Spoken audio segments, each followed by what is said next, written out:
বিশ্ব শরণার্থী দিবস 20 জুন আজ। যুদ্ধ সংঘাত নির্যাতনের কারণে নিজ দেশ ছেড়ে পালিয়ে আসা শরণার্থীদের প্রতি সংহতি প্রকাশে বিশ্বব্যাপী দিবসটি পালন করা হচ্ছে। জুলুম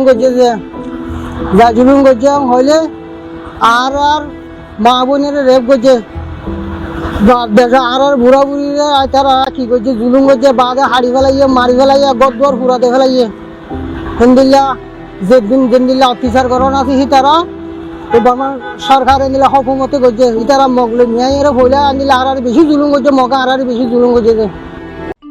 বিশ্বের বৃহত্তর রিফিউজি জনগোষ্ঠীর মধ্যে অন্যতম হল রোহিঙ্গারা। মিয়ানমারের রাখাইনের যে দীর্ঘদিন ধরে নিপীড়ন বৈষম্যের শিকার হয়ে লাখো রোহিঙ্গা প্রতিবেশী বাংলাদেশে আশ্রয় নিয়েছে।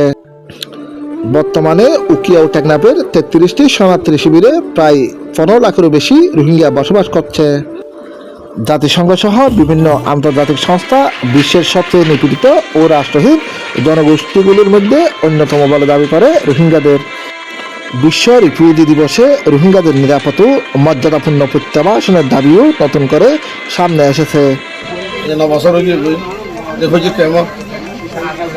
সব বিভিন্ন চিন্তা ভাবনা আর সিটিজেনশিপ আর ডিগনিটি আর সিকিউরিটি আর রাইট নিয়ে আর দেশের মধ্যে খেয়াল করে পারি একতা চিন্তা নিয়ে বাংলা সম্বন্ধে জীবনযাপন করে রাজ্য খারাপ।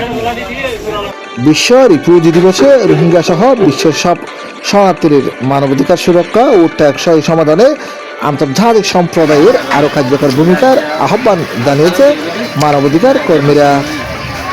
দেশের সর্ববৃহৎ রোহিঙ্গা ক্যাম্প উকিয়া থেকে কক্সবাজার।